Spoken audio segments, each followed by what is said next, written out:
আসসালামু আলাইকুম। আমার আরেকটা নতুন ভিডিওতে আপনাদের স্বাগতম। আলহামদুলিল্লাহ, যে বিষয়টি জানানোর জন্য আজকের এই ভিডিওটি সেটি হচ্ছে, প্রথম হচ্ছে আপনাদের সবাইকে ধন্যবাদ। গত ভিডিওতে আমি আপনাদের বলেছিলাম যে লাইক এবং কমেন্ট করিয়েন। আপনারা পর্যাপ্ত লাইক এবং কমেন্ট করার কারণে কিন্তু আমার যে চ্যানেলের অ্যাডসেন্সটা চলে গেছিলো সেটা কিন্তু আলহামদুলিল্লাহ ফিরিয়ে দিয়েছেন। আর এই কারণে আরেকটা সুসংবাদ দিচ্ছি তাদের জন্য যাদের ভোটটা সাদা ছিল।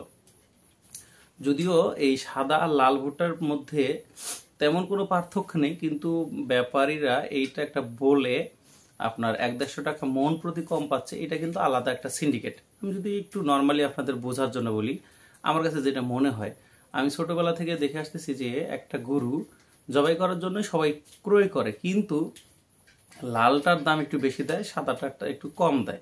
এইটাও কিন্তু একটা সিন্ডিকেট। এখন লালটা হওয়ার কারণ হচ্ছে মাংস কি বেশি হয় নাকি কম হয় সেটা জানি না, কিন্তু দেখবেন যে আলাদাভাবে একটা ওইটার একটা ডিমান্ড দেয়। আমার কাছে মনে হয় এই ভুট্টার ব্যবসায়ীরাও হয়তো ভাবতেছে যে আমরা যদি এইটা একটা সিন্ডিকেট তৈরি করি, দেখাশোনা যদি বলার মাধ্যমে মুখের কথাতে যদি আমরা 1-150 টাকা সেভ পাই, তাহলে বলতে সমস্যা কি? কারণ হচ্ছে প্রায় 50% লাল ভুট্টা হয়, 50% সাদা ভুট্টা হয়, সেগুলো তো তারাই কিনবে। কারণ ভুট্টা যারা ক্রয় করে এটা হচ্ছে কতিপয় কয়জন মানুষ, মানে বিল পার্টি হচ্ছে কয়টা, সর্বোচ্চ 20 জন, 50 জন, 100 জন বা 200 জন। আর ভুট্টা বিক্রয় করে কিন্তু হাজার হাজার মানুষ। তারা যদি এই কয়েকজন মিলে যদি সমন্বয় করে কথা বলার কারণে 1-150 টাকা মন প্রতি সেভ পায়, সেক্ষেত্রে কিন্তু তাদের জন্য খারাপ কিছু না, হয়তোবা তারা এটা করতে পারে। তারপর আলহামদুলিল্লাহ রিসেন্টলি কিন্তু মানে আজ বা কাল থেকে কিন্তু আমাদের অঞ্চলে যে ভুট্টাগুলা নিত না, মানে ব্যাপারীরা দেখে ভ্যাট খেয়ে দিত আর কি। মানে যদি বলা যায় যে ভুট্টা এটা নেবেন, দেখে আরেক হয়ে যেত। এখন কিন্তু সেই ভুট্টাগুলাই কিন্তু প্রায় সেম দামে নিচ্ছে, মানে ডিস্টেন্স খুব একটা বেশি না। আপাতত যে ডিস্টেন্সটা, এটা আমার কাছে মনে হয় যে খুব একটা না। তবে পাঙ্গাসের ক্ষেত্রে একটু আলাদা রয়েছে। আশা করি এই পাঙ্গাসও তারা নেবে রিসেন্টলি ভালো দামে, মানে স্টেপ বাই স্টেপ। মানে এলাকার ভুট্টা মোটামুটি কিন্তু প্রায় শেষের দিকে যাচ্ছে, আর দামও কিন্তু দাম বাড়তেছে, আবার চাহিদাও বাড়তেছে। সেই সাথে আপনার যে ভুট্টার যে ময়েচার নিয়ে যে একটা ঝামেলা ছিল, যেমন আপনার 14 ডাউন ময়েচার ছাড়া ভুট্টাই ক্রয় করা হতো না, কিন্তু এখন কিন্তু 16-17টা ময়েচারও কিন্তু ভুট্টা অনায়াসে ক্রয় করতেছে, এবং ভালো মানের এবং নগদ টাকায়। আমি আপনাদের বলেছিলাম যে আলটিমেট দিয়েছিলাম যে হয়তো জুলাই থেকে কিছুটা বোঝা যাবে। আমার কাছে মনে হয় জুলাইয়ের শুরুর দিকেই অলরেডি কিছুটা আমরা প্রভাব মানে দেখতে পাচ্ছি। তবে এই মুহূর্তে আপনাদের অঞ্চলে ভুট্টার বাজারটা কত? তবে অবশ্যই কমেন্ট যদি করেনি তাহলে আগে কত ছিল। আমি যে বলতেছি আমাদের অঞ্চলে ভুট্টার দাম বৃদ্ধি পেয়েছে, যেমন এর আগে সাদা ভুট্টা আমাদের অঞ্চলে 800, 900, 1000 টাকাতেও নিত না, এখন সেই ভুট্টা কিন্তু অলরেডি 1080 টাকা, 90 টাকা করে নিচ্ছে।